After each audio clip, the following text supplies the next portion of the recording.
ఓం నమో భగవతే వాసుదేవాయ. వసుదేవసుతం దేవం కంసచాణూరమర్దనం దేవకీ పరమానందం కృష్ణం వందే జగద్గురుం. దేవా నమో దేవా పావన గుణగణ భావా. దేవా నమో దేవా పావన గుణగణ భావా. జగదాకారా చతుర్భుజా గగన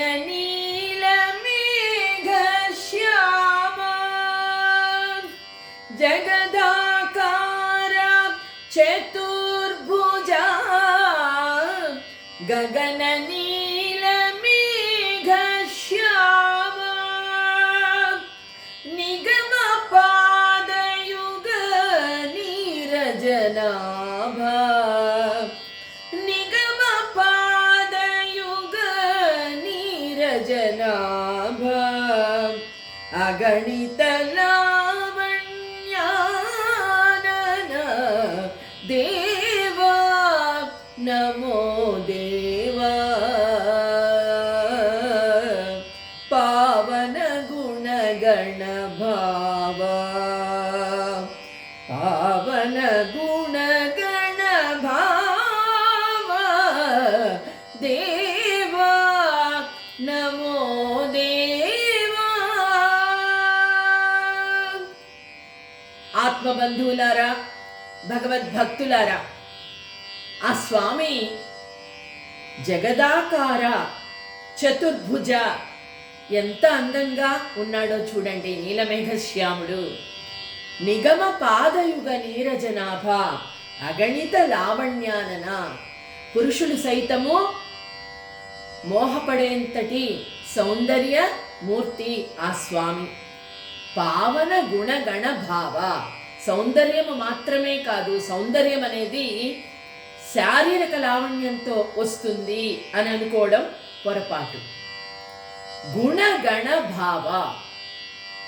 చక్కటి గుణాలతోనే నిజమైనటువంటి సౌందర్యం వస్తుంది అని ఈ భగవద్గీతలో దైవాసుర సంపద్విభాగ యోగంలో ఆ స్వామి మనకు చెప్పబోతూ ఉన్నాడు.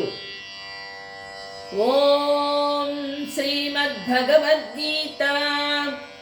ఓం దైవాసుర సంపద్విభాగ యోగః. శ్రీ భగవాన్ వాచ అహింసా సత్యమక్రోధ త్యాగः శాంతిరపైశునం దయా భూతేష్వలోలుప్త్వం మార్దవం హ్రీరచాపలం. ఆ దైవాసుర సంపద్విభాగ యోగంలో ఆ స్వామి ఆర్జవం అంటే ఏంటో మనకు చెప్పడం జరిగింది మొదటి శ్లోకంలో. ఇప్పుడు రెండవ శ్లోకంలో అహింసా సత్యమక్రోధః త్యాగः శాంతిరపైశునం దయా భూతేష్వలోలుప్త్వం మార్దవం హీరచాపలం. కొన్ని గుణాలు ఉన్నాయి, దైవ గుణాలు. వాటి గురించి ఆ స్వామి మనకు చెప్పబోతూ ఉన్నాడు. అహింస, మొట్టమొదటిది అహింస. అహింస అంటే ఏంటి? మొత్తము జగత్తునంతా సుఖవంతమునర్చేటువంటి గుణము అహింస. అంటే ఏంటి? శారీరకంగా బాధ పెట్టడం మాత్రమే కాదు, మానసికంగా ఒక మనిషిని ఒక మాట అంటే వారిని హింసించడం కంటే కూడా ఇంకా చాలా బాధాకరమైనటువంటి విషయం అహింస అనేది. అంతేకాదు శారీరక, వాచక, మానసికంగా ఈ మూడు విధాలుగా కూడా అహింస అనేది మనము ఏ విధంగా ఉంటుంది అని తెలుసుకోవాలి. శారీరకంగా అంటే కొట్టడము, బాధ పెట్టడము, అది శారీరకమైనటువంటి హింస. వాచకము, మనం మాట్లాడే మాట, మాటే నాస్తి మాటే భూస్తి అని మన పెద్దవాళ్ళు అంటారు కదా. మాటే మనకు కీర్తిని తెచ్చిపెడుతుంది, మనం మాట్లాడే మాట ఎదుటి మనిషితో. అదేవిధంగా మనం మాట్లాడే మాట వలన అనేక మంది శత్రువులు మనకు అవుతారు. రెండు కూడా మంచి మాట, అదే చెడు మాట. ఈ అహింస అనేది జాగ్రత్తగా మనం మాట్లాడే మాట వలన ఎదుటి మనిషి నొప్పించకుండా మనము మాట్లాడడం వాచకం. ఇక మానసికము, మనస్సులో కూడా ఎదుటి మనిషిని హింసించడము చాలా పాపము. అది మనకు చాలా పాపాన్ని కలగజేయడమే కాకుండా మనం జీవితంలో అనేక విధాలుగా బాధపడేటట్లు చేస్తుంది. అది అహింస. అదేవిధంగా సత్యము, అహింస సత్యము. సత్యం అంటే ఎట్లుంటుంది? సత్యం మాట్లాడడము చాలా కష్టం, చాలా కఠినంగా ఉంటుంది. చంద్రుని ప్రకాశవంతమంత తేజోవంతంగా ఉంటుంది సత్యం. అయితే కఠినంగా కూడా ఉంటుంది. సత్యం మాట్లాడడం చాలా కష్టం. ఎప్పుడు అబద్ధం చెప్పను, సత్యమే చెబుతాను. కోర్టులో ఒక సాక్ష్యాన్ని పిలిచి వారి చేత ఒట్టు వేయిస్తారు. భగవద్గీత మీద ఒట్టు వేసి అంతా నిజమే చెప్తాను, అబద్ధం చెప్పను. కానీ ఇప్పుడు జరుగుతున్నటువంటి అనేక విధమైనటువంటి కేసుల్లో అనేక అసత్యాలతోనే ఎదుటి మనిషిని బాధకు లోను చేస్తూ ఉన్నారు. వారు చెయ్యని తప్పుకు వారు ఎన్నో శిక్షలు అనుభవిస్తూ ఉన్నారు. కానీ సత్యం కఠినంగా ఉన్నా సత్యమే చెప్పాలి, ఎదుటి మనిషిని బాధ పెట్టకూడదు. ఇంకా ఏంటి అంటే చూచినంత మాత్రముననే రోగమును నివారించునట్టిది. అంటే సత్యము, హరిశ్చంద్రుడు కూడా ఎన్ని కష్టాలు పడినా సత్యాన్నే చెప్పాడు. ముందు కష్టంగా ఉండొచ్చు, కానీ చివరికి ఫలితం ఏ విధంగా ఉంటుంది? అనేకమైన కష్టాలు పడి ఒక వృక్షాన్ని పెంచినప్పుడు ఆ వృక్షానికి వచ్చేటువంటి పువ్వులు, కాయలు, ఫలాలు ఎన్నో విధాలుగా మనకి అందరికీ ఉపయోగపడుతూ ఉన్నాయి కదా. మంచి ఫలితాన్ని మనము పొందుతూ ఉన్నాం కదా. అదేవిధంగా సత్యము ముందు చాలా బాధించినప్పటికీ దాని ఫలితము తీయని ఫలంలాగా ప్రతి ఒక్కళ్ళకి లభిస్తుంది. నారదుడిని అందరం మనం అంటూ ఉంటాం, ఒకరి మాటలు ఒకరికి చెప్తూ ఉంటాడు, నారదుడు కలహప్రియుడు అని కాదు. కానీ ఈ సకల ప్రపంచంలో అంటే సకల లోకాలలో తిరుగుతూ అన్ని చోట్ల సత్యాన్ని ఎప్పుడూ నిలిచే విధంగా చేయడం నారదుడి యొక్క కర్తవ్యం. అందుకే బ్రహ్మ నారదుణ్ణి నియమించాడు. ఒకరి మాటలు ఒకరికి చెప్తాడు నిజమే, కానీ సత్యమే ఎప్పుడూ గెలిచే విధంగా నారదుడి కర్తవ్యం ఉంటుంది. అదేవిధంగా నీరు చూడండి, నీరు కోమలంగా ఉంటుంది, చాలా చల్లగా ప్రవహిస్తూ ఉంటుంది, శీతలంగా. అదే నీరు కఠినంగా చాలా స్పీడ్గా పడినప్పుడు కఠినమైన రాళ్లను కూడా కట్ చేసేస్తుంది కదా. ఆ విధంగా సత్యము ఏ విధంగా ఉంటుంది చూడండి. భ్రమ మోహాలను తెంచివేయుటకు ఇనుములాగా ఉంటుంది కదా. భ్రమ తొలగిపోతుంది సత్యము మాట్లాడినప్పుడు. మోహం కూడా ఉండదు. ఏ విధంగానైనా వీళ్ళు నా వాళ్ళు, వీళ్ళు పరాయి వాళ్ళు, వాళ్లను మంచి చేయడం కోసం నేను అబద్ధం చెప్పాలి అని అనుకుంటే అది సత్యం కానే కాదు. మోహము అంటే ఎవరైనా కావచ్చు, నేను సత్యాన్నే పలుకుతాను, సత్యము గెలవాలి అని అనుకుంటే అది నిజమైనటువంటి సత్యము.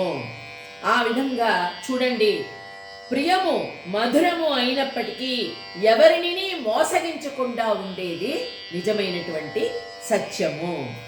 అదే ఇక్కడ స్వామి చెప్తూ ఉన్నాడు. ఇక చెవులకు వినడానికి అతి సుఖవంతముగా ఉండకపోయినప్పటికీ అంతమున మేలు కలిగిస్తుంది. చాలామందికి సత్యం మాట్లాడడం ఎవరికి ఇష్టం ఉండదు కదా. ఉన్నది ఉన్నట్లు మాట్లాడితే ఉన్న ఊరు అచ్చిరాదు అని సామెతే ఉంది. మనం ఉన్నది ఉన్నట్లుగా మాట్లాడితే ఎవరికి నచ్చదు. లేనిపోని భేషజాలు ఆడంబరాలతో కూడినటువంటి మాటలకే చాలా మెచ్చుకుంటూ ఉంటారు జనం. కానీ చివరికి ఎప్పుడు కూడా సత్యమే గెలుస్తుంది. అయితే ఇక ఆ తర్వాతదేమిటి? అక్రోధం. అక్రోధం అంటే క్రోధము లేకుండా ఉండడమే అక్రోధం. ఏం జరిగినా సరే రెచ్చిపోకుండా ఉండడాన్ని అక్రోధం అంటారు. చూడండి, ఒక రాతిలో నీరు చల్లితే ఏమవుతుంది? మొలక ఎప్పటికీ కూడా రాదు రాతి మీద. అదే ఒక మట్టిలో చల్లితే, నీళ్లు చల్లి మొక్క నాటితే మొక్క మొలుస్తుంది. రాతి యందు మొలుస్తుందా అంటే ఆ విధంగా మనిషి మారాలి. పాము కుబుసాన్ని ఏ విధంగా వదిలిపెడుతుంది? ఆ విధంగా మనిషి కోపాన్ని వదిలేయాలి. ఎదుటి మనిషి ఎంత రెచ్చగొట్టాలని ప్రయత్నించినా, ఏం మాట్లాడినా శాంతంగా ఈ చెవిలో విని ఈ చెవిలో వదిలేయాలి.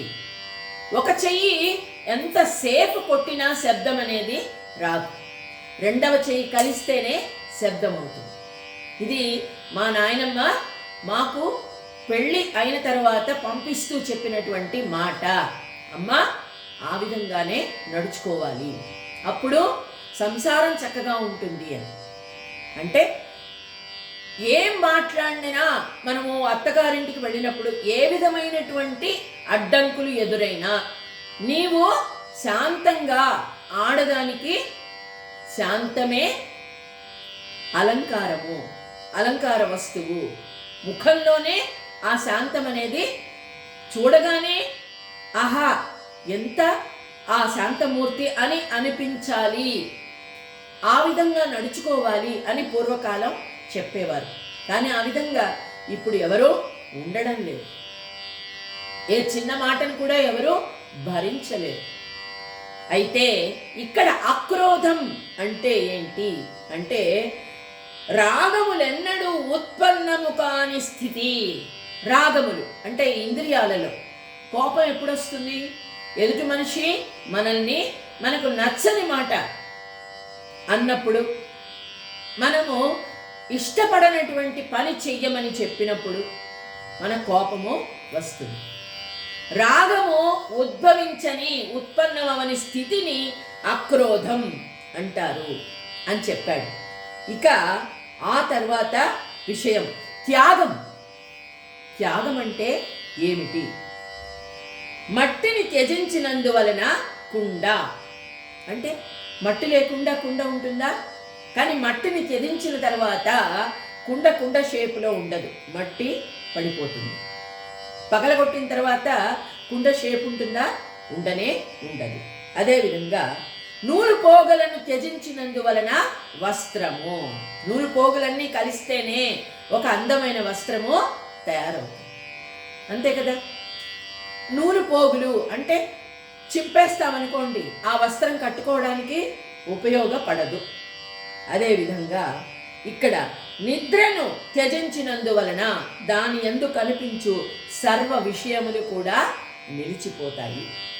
అదేవిధంగా బుద్ధిమంతులైనటువంటి లోకులు దేహాభిమానాన్ని విడిచి సమస్తమైన ప్రాపంచిక విషయాలకు దూరంగా ఎవరైతే ఉంటారో దానినే త్యాగము అంటారు. అంటే ఏదో ఆశించి చేయడం కాదు. ఒక మంచి పని జరగాలి అంటే మనము త్యాగం అనే దానిని సాధనగా చేసుకొని చెయ్యాలి. ప్రేమ ఎప్పుడు త్యాగాన్ని కోరుకుంటుంది అని పెద్దవాళ్ళు చెప్తారు. ఎదుటి మనిషి సుఖంగా ఉండాలని కోరుకుంటారు, అంతేగాని స్వార్థాన్ని కోరుకోదు. నేను, నాది, నా వాళ్ళు, ఈ స్వార్థము ఎప్పుడు కూడా కోరుకోదు. అది త్యాగం. ఇక ఆ తరువాత శాంతి. ఆయన చెప్పినట్లుగా స్వామి శాంతి, అహింసా సత్యమక్రోధః త్యాగ శాంతిరపైషుణం. శాంతి యొక్క లక్షణాలు ఏమిటి స్వామి అని అర్జునుడు అడుగుతూ ఉన్నాడు. ఒక్క మాట చెప్తూ ఉన్నాడు. శాంతి అంటే ఏంటి? మనశ్శాంతి. ఇప్పుడు చూడండి, ప్రపంచంలో అందరికీ అన్నీ ఉన్నాయి, లేనిదేమిటి అంటే ఒక మనశ్శాంతి. అంటే ఒకటి లభించిన తర్వాత ఇంకోటి కావాలని కోరుకుంటాడు. అది లభించిన తర్వాత తనకు ఏది లేదో అదే కావాలని కోరుకుంటాడు మనిషి. ఇక దానికి అంత ఎక్కడ ఉంటుంది అంటే శాంతి అనేది మనస్సులోనే, మనలోనే ఉంది. ఈ లక్షణాలన్నీ మనలోనే ఉన్నాయి, బయట ఎక్కడా లేవు. మనం తెచ్చుకునేవి కాదు, మనలోనే ఉన్నాయి. మనశ్శాంతి ఎలా లభిస్తుంది? ఆ శాంతి లభించే మార్గాన్ని నువ్వు వెతుక్కోవాలి, సాధన చెయ్యాలి. ప్రళయకాలములో జలప్రవాహము విశ్వమునంతటినీ నామరూపాలు లేకుండా నాశనమునర్చి నలువైపులను కేవలము ఆ జలమే నిండి ఉండి, ఇది నది ఇక ఇది సముద్రము అనే తేడా ఉండదు. అంటే ఏంటి? ఇక్కడ ఆత్మ పరమాత్మలో లీనమైపోయిన తరువాత ఇక జీవుడు దేవుడు అన్నటువంటి భేదము ఉండదు. నదులన్నీ కలిసి సముద్రంలో కలిసిపోయిన తర్వాత ఇక అప్పుడు ఏం చెప్తారు మీరు? ఏది నది, ఏది గోదావరి, ఏది గంగా, ఏది కావేరి, ఏది తుంగభద్ర అంటే ఈ జలాలన్నీ కలిసిపోయాయి సముద్రంలో. సముద్రం గంభీరంగా ఉంటుంది. ఆ విధంగానే మనస్సు కూడా ప్రశాంతంగా హాయిగా ఆత్మ పరమాత్మలో లీనమైపోయి ఆనందాన్ని పొందిన తరువాత బ్రహ్మానందము, అదే ఆత్మానందం, అదే శాంతి. ఆ శాంతి లభించిన తర్వాత ఇక వేరే కావాలన్నటువంటి కోరికయే ఉండదు. అది నిజమైనటువంటి శాంతి. అంటే ఇక్కడ జ్ఞాత జ్ఞానము కూడా లయము పొందుతాయి. అదే మనం చెప్పుకున్నాం, ఆత్మ పరమాత్మ అన్న భేదము ఉండదు. ఇక అపైశునము. అపైశునము అంటే ఏంటి అంటే ఎవడైనా ఒక రోగి ఏదైనా రోగంతో చాలా కష్టపడుతూ వచ్చాడు అనుకోండి, వైద్యుడు ఏం చేస్తాడు? వాడికి నచ్చని వాడు శత్రువు. రోగి వచ్చాడు, వచ్చినప్పుడు అతనికి నేను చెయ్యను వైద్యం, పో నీ కర్మను అనుభవించంటాడా? అది కాదు. అపైశునం అంటే వీడు బాధపడుతూ నా దగ్గరికి వచ్చాడు, వీడికి నేనేం చెయ్యాలో అది చెయ్యాలి. చంపదగినట్టి శత్రువు తన వద్దకు వచ్చినప్పుడు కూడా పొసగా మేలు చేసి పొమ్మనుటే చాలు విశ్వదావిరామ వినురవేమ అని వేమన పద్యంలో చెప్పినట్లుగా వాడికి కూడా ఏదో ఒక మేలు మన వల్ల జరుగుతుంది అంటే ఈ కారణ శరీరంతో మనం మేలు చేసి పంపించాలే కానీ వాడికి ఏదో చెయ్యాలి, వీడు నా దగ్గరికి వచ్చాడు మంచు కోసం వీడికి ఏదో చేసి పంపించేయాలి, వీడిని పాడు చేయాలి అన్న ఉద్దేశము చాలా చెడ్డది. అపైశునము అంటే అలా కాకుండా మన వల్ల ఏ విధమైన మేలు జరుగుతుందో అది చేసి పంపించడమే నిజమైనటువంటి అపైశునము. అంటే ఒకడు ఎవడైనా వచ్చాడనుకోండి, సహాయం కోసం వచ్చాడు, వాడు బ్రాహ్మడా లేకపోతే కులహీనుడా, లేకపోతే వాడి దగ్గర డబ్బుందా లేదా, వాడు దుర్మార్గుడా మంచివాడా, ఇవన్నీ ఆలోచించకూడదు. వాడు ఏదో కష్టంలో ఉన్నాడు, నువ్వు చేయగలిగినటువంటి సహాయము చేయగలిగితే చెయ్యి, చేసి పంపించడము అది అపైశునము. అంటే చూడండి, అజ్ఞానము చేత గాని భ్రమ వల్ల గాని పూర్వజన్మలో చేసిన కఠోరమైన సంచిత కర్మల వల్ల గాని సమస్తమైన నింజా మార్గాలలో నిమగ్నులై ఎవరైతే లోకులుంటారో వారు తమ శారీరక బలాన్ని ఒసగి వారిని బాధించుచున్న దుఃఖాలను మరచిపోనట్టుల చేతురు. అంతే కదా, బాధపడుతూ వచ్చారు. ఏ విధంగా ఆయన అవ్వచ్చు, ఒక రోగం చేత కావచ్చు. రోగం కూడా పూర్వజన్మ చేసుకున్నటువంటి సంచిత ఆగామి కర్మల వల్లనే మనకు రోగం అనేది వస్తుంది. అయితే ఆ రోగం వల్ల బాధపడుతున్నారా, లేదా ధనం లేకపోవడం వల్ల బాధపడుతున్నారా, లేదా ఒంటరిగా బాధపడుతున్నారా, ఎవరు లేకుండా బాధపడుతున్నారా, ఇవన్నీ ఆలోచించరు. వారు చేయగలిగినటువంటి మేలు చేసి పంపిస్తారు. దాన్ని అపైశునము అంటారు. ఇక ఆ తర్వాత చూడండి, ఇంకోటి ఉంది. ఏంటి అంటే, మున్ముందుగా మన గుణముల వలన ఇతరుల కొరతను నెరవేర్చి వారిని సూక్ష్మ దృష్టితో చూడాలి.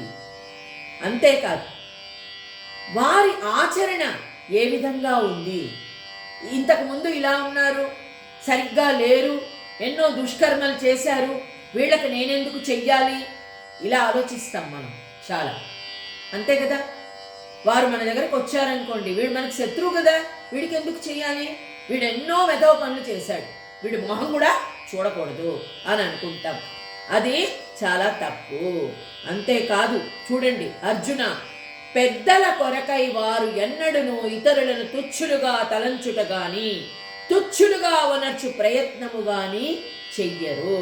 అంటే ఎదుటి మనిషిలో ఎప్పుడూ తప్పులు వెతకడం అనేది చాలా పెద్ద దోషము. ఒకవేళ ఇలా చూపించినప్పుడు ఎదుటి మనిషి వైపు మన వైపు 3 వేళ్ళు చూపిస్తాయి. అంటే మనం చేసిన తప్పులు మనకు తెలియదు.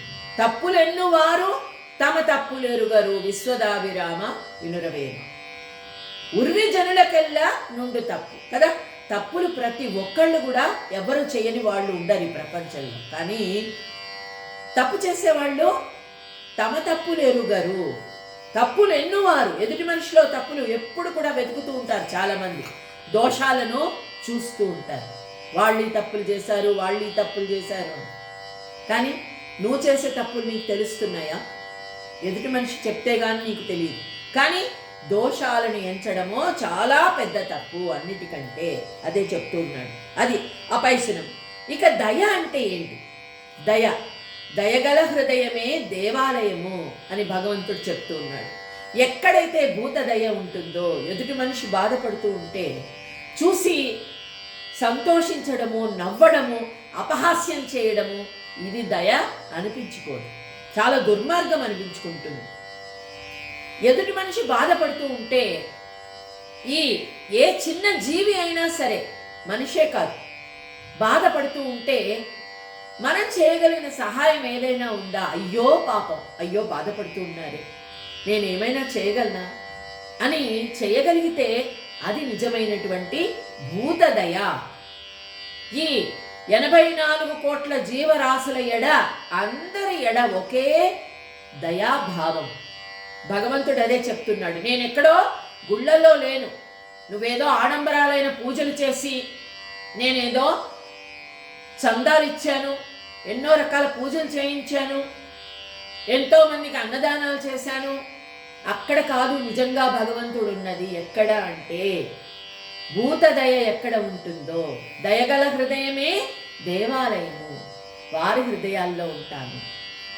ఎదుటి జీవిని చూసి బాధపడుతుంటే నిజంగా బాధపడేటువంటి వాడు, నిజమైన బాధపడే జీవుడు ఎక్కడైతే ఉంటాడో అతడి హృదయమే ఆ నిజమైనటువంటి దేవాలయము అంటూ ఉన్నాడు. దయగలవాడు దుఃఖమునందున్న వారి కష్టములు దయాళుత్వముతో తొలగించు సమయమున ఎట్లా ఉంటాడు? ఎన్నడూ తన మనమునందు ఇతడు ఉత్తముడు, ఇతడు నీచుడు, అధముడు అనే భావము రానివ్వడు. అందరి ఎడల ఒకే సమానమైనటువంటి భావము కలిగి ఉంటాడు. ఎదుటి మనిషిలో తప్పులు వెతకడు. అదేవిధంగా చూడండి, వారి దుఃఖాలను తొలగించుకొనుటకు ఒక జాలి, సర్వస్వాన్ని త్యాగమనరుస్తాడు. తన దగ్గర ఎంత ఉంటే అందులో ఎంత ఇవ్వగలడో అంత ఇచ్చి వారి బాధను తీర్చాలని చూస్తాడు. అంతేగాని ధనం చాలా ఉన్నవాళ్ళు కూడా ఎంతమంది ఖర్చు పెడుతున్నారు ఒక్కసారి ఆలోచిస్తే. ధనం ఎక్కువ ఉండడం కాదు ముఖ్యం, ఎదుటి మనుషులు. మా నాన్నగారు అనేవారు, అమ్మా, ఎవరైనా నలుగురు ఇంటికి వచ్చినప్పుడు వారిని కూర్చోబెట్టి అతిథి సత్కారాలు చేసి, వారికి మన గృహంలో ఉన్నది ఆతిథ్యం ఇచ్చి పెట్టగలిగి వాళ్ళు సంతోషపడితే చూసి ఎవరైతే ఆనందిస్తారో అంతకంటే సంతోషం ఉండదు. అంతకంటే ధనవంతుడు ఎవరు ఉండడు, కోటీశ్వరుడు కూడా అంతకంటే ఆనందాన్ని పొందలేడు. సాటిస్ఫాక్షన్. ఎదుటి మనిషి బాధపడుతూ ఉంటే చూసి నవ్వుకోవడం, ధనాన్ని ఎంత ఉన్నా ఖర్చు చేయకపోవడం, తన కోసం దాచుకోవడం, ఇది నిజమైనటువంటి దయాగుణం కాదు. అది ఇక్కడ చెప్తూ ఉన్నాడు. నీరు పల్ల మెరుగు నిజము దేవుడెరుగు. సత్యం మాట్లాడుతూ మనము చేయగలిగినటువంటి దానాన్ని, దయను చూపిస్తూ మనం ఎప్పుడైతే ఉంటామో అప్పుడు ఎలా ఉంటుంది అంటే ఇతరుల దుఃఖాలను చూసి తన కష్టం తను కష్టపడుతున్నట్టుగా భావిస్తాడు. అలాంటి వాడు అయ్యో అని ఎంత కష్టపడుతున్నాడు అని బాధపడతాడట. నిజమైన దయాగుణము ఉన్నటువంటి వాడు. ఇక భూతేశ్వ అలోలుపత్వము. లోలుపత్వము అంటే ప్రతి దాని మీద మోహము కలిగి ఉండడము.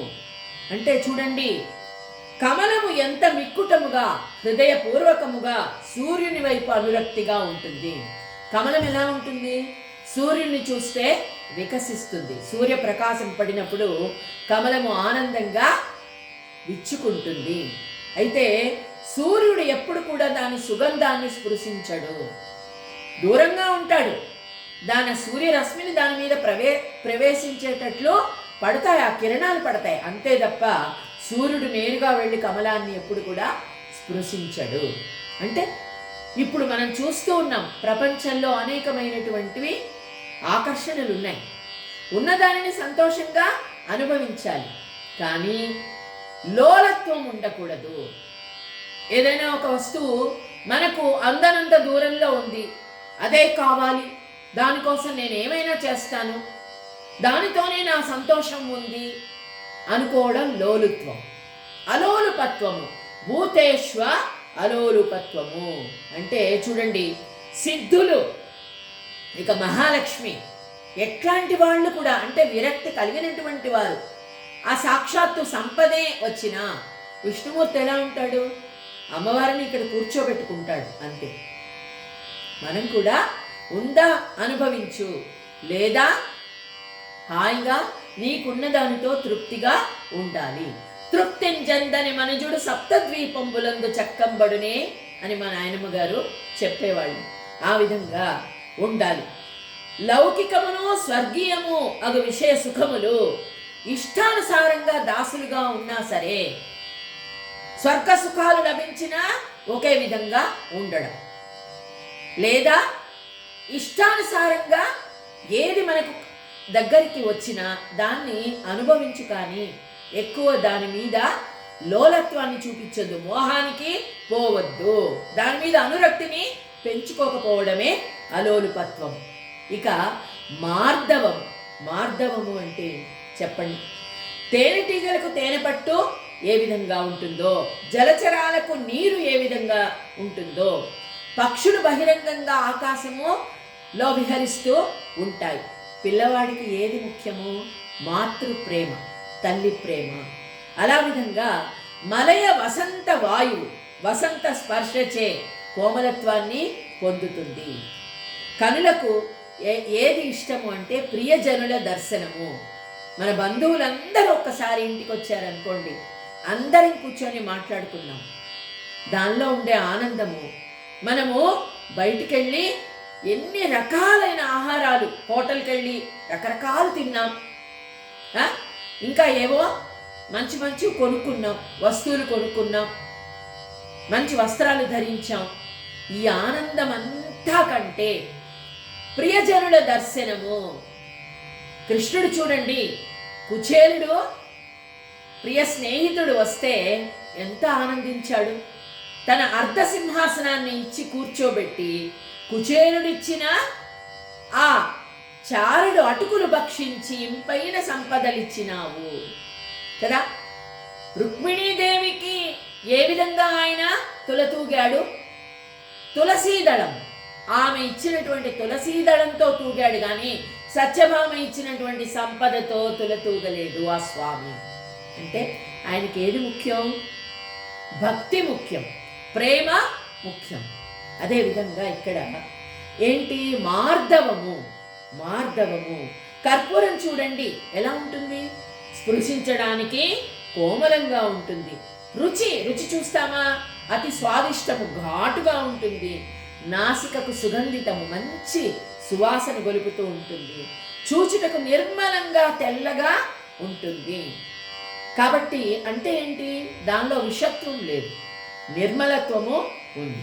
మార్దవము అంటే మనం మాట్లాడే మాట కానీ, మనం వ్యవహరించే తీరు కానీ, ఎదుటి మనిషితో నడుచుకునే తీరు కానీ మార్దవం. చాలా హాయిగా ఎంత మాట్లాడాలో అంతే మాట్లాడు, ఎంత ప్రేమను ఇవ్వగలవో అంత ప్రేమను ఇవ్వు, అంతే మార్దవంగా ఉండాలి. అంతకు మించి ఏది కూడా అతిగా ఉండకూడదు. ఆకాశము మహాభూతాలను కూడా తన ఉదరంలో ఉంచుకుంటుంది. అదేవిధంగా అణువు పరమాణువులందు కూడా ఆకాశము ఇమిడి ఉంటుంది. అలాగా విశ్వజీవముతో, జీవనముతో, సృష్టి అందరి ప్రాణులందరితో కలిసి ఉండడమే మార్దవము. చూసారా? ఈ ప్రపంచంలో, ఈ లోకంలో ఎంతకాలం ఉంటామో తెలియదు, కానీ ఉన్నంత కాలము అందరితో కలిసిమెలిసి, సమాజము, నేను సమాజంలో ఉన్నాను, అందరూ నా వారే, నేను అందరి వాడిని అన్నట్లుగా ఉండాలట. అది మార్దవం. ఇక లజ్జ. లజ్జ అంటే ఏంటి అంటే ఈ ఘృణిత శరీరము పట్ల ఏర్పడు ఘృణ, అసహ్యం కలగాలంట లజ్జ అంటే. అంటే ఈ శరీరము ఇంకా ఇంకా ఇంకా నేను జన్మలెత్తుతాను అని అనుకోకూడదు. ఈ జన్మ ఇచ్చినందుకు మంచి కార్యాలు చేస్తాను, మంచి పేరు తెచ్చుకుంటాను, అందరితో కలిసి ఉంటాను. మార్దవము, దయ, త్యాగము, ప్రేమ, ఈ లక్షణాలన్నీ కలిగి ఉన్నప్పుడు ఇక ఈ జీవితం అంటేనే లజ్జ ఏర్పడుతుంది. ఎందుకు దీనికోసం నేను ఇన్ని పనులు చేస్తున్నాను, చేయకూడని పనులు చేస్తున్నాను, చేయకూడని విధంగా సంపాదిస్తున్నాను, ఎంతో మందిని బాధపెడుతూ ఉన్నాను అని ఒక విధమైన లజ్జ, సిగ్గు. ఎందుకు ఇట్లాంటి జీవితం గడపడం? బ్రతికినంత కాలం ఆనందంగా సంతోషంగా బ్రతకడం, అది కావాలి. ఈ లక్షణాలన్నీ ఉన్నప్పుడు ఆ లజ్జ అనేది కలుగుతుంది. చూసారా? అంటే మాటి మాటికి ఈ 3.5 మూరల శరీరమునందు బందీ అయి మాటి మాటికి జనన మరణములు, వెధవ పనులు చేస్తూ, పాపాలు చేస్తూ, మళ్ళీ 3 మూరల ఆ జీవి ఎంత ఉంటుంది? ఇంతే ఉంటుంది. ఆ జన్మ ఎత్తి ఈ రక్త మాంసాలతో కూడినటువంటి ఆ లోపల, ఉదరము లోపల ఎన్నో బాధలు అనుభవిస్తూ 9 నెలలు. కపిల మహర్షి చెప్తాడు తల్లికి పిండోత్పత్తి గురించి, ఎంత బాధపడుతుందో ఆ పిండము. మనం అనుకుంటాం హాయిగా 9 నెలల నుండి బిడ్డ పుట్టేసింది, అప్పుడు హాయిగా తల్లి ఊపిరి పీల్చుకుంటుంది. కానీ అంతవరకు ఊపిరి పీల్చుకోలేక రక్త మాంసాలలో ఎన్ని బాధలు అనుభవిస్తుందో ఆ పిండము. మనకు తెలుసా? తెలీదు. అంటే ఈ మళ్ళీ మళ్ళీ జన్మలు ఎందుకు ఎత్తాలి? ఎందుకు మంచి పనులు చేయకూడదు? ఎందుకు నలుగురి చేత కీర్తిని పొందకూడదు అని భావించాలి. అది లజ్జ. ఇక అచాపల్యం, చాపల్యం లేకుండా ఉండడం అంటే ఒక మంచి మధురమైన వస్తువు చూసినప్పుడు మనకు తినాలని అనిపిస్తుంది. ఈ కాలం చూస్తున్నాం కదా, స్వీట్స్ ఎక్కువ తినకండి అంటే అసలు తినొద్దని కాదు, తినాలనిపిస్తే తినండి, కానీ అచాపల్యము, ఎంత తినాలో అంత తినాలి. ఏదైనా చూడాలనుకుంటాం, మనం సినిమాలు చూస్తున్నాం, బయటకు వెళ్తున్నాం, షాపింగులు చేస్తున్నాం, అన్నీ ఉండాలి, అన్నీ ఉండాలి. నలుగురితో కలవాలి, అన్నీ ఉండాలి. పిల్లలతో కలిసినప్పుడు పిల్లల్లాగా ఉండాలి, వృద్ధులతో కలిసినప్పుడు వృద్ధులతో వారు ఏ విధంగా ఉంటారో వారితో వారికి ఆనందాన్ని ఇవ్వడానికి ప్రయత్నం చేయాలి. కానీ చాపలత్వము, అచాపల్యము, ఎక్కువగా చాపల్యాన్ని పెంచుకున్నట్లయితే బాధపడతాం మనం. అంటే చాపల్యం, ఇప్పుడు ఎక్కువ సార్లు పిల్లలకి మనము ఏదైనా చెప్పామనుకోండి, వారికి మనం చెప్పింది నచ్చలేదు, చెప్పకు. 1 సారి 2 సార్లు చెప్పి వదిలే. పెద్దవారితో కూడా అంతే. ఎక్కడ ఎలా ఉండాలో అలా ఉంది. ప్రతి వస్తువు మీద, ఈ భూమి మీద ఉన్నటువంటి ప్రతి జీవి మీద కానీ, వస్తువు మీద కానీ, దేని మీద చాపల్యాన్ని పెంచుకోవద్దు. అచాపల్యము. అప్పుడు ఏమైతుందంటే ఇంద్రియాలన్నీ కూడా అణిగిపోతాయి. ఏ విధంగా అంటే చూడండి, యోగ సాధన చేయడం వలన కర్మేంద్రియాల గమనము ఆగిపోతుంది. అందుకే చెప్తున్నారు మెడిటేషన్ చేయండి, అన్ని రకరకాలు చెప్తున్నారు. రాజయోగం చేయండి, సుదర్శన క్రియ చేయండి, యోగ సాధన చేయండి, మెడిటేషన్ చేయండి. అంటే ఏంటి? ఆలోచనలు క్రమంగా ఆగిపోయినప్పుడు అన్నిటిని మనము పాజిటివ్గానే తీసుకుంటాం. నెగిటివ్నెస్ అనేది క్రమంగా తగ్గిపోతుంది. అంటే దేని గురించైనా మనము నెగిటివ్గా ఆలోచించినప్పుడు, ఎవరి గురించైనా చెడ్డగా ఆలోచించినప్పుడు, వారిలా ఉన్నారు, వీరిలా ఉన్నారు, ఆ మాట్లాడుకోవడం ఆగిపోయిన తర్వాత నిజమైన మానసిక ప్రశాంతత కలుగుతుంది. దాన్నే అచాపల్యము అంటారు. చూసారా, ఇన్ని లక్షణాల గురించి ఆ స్వామి మనకు చెప్పడం జరిగింది.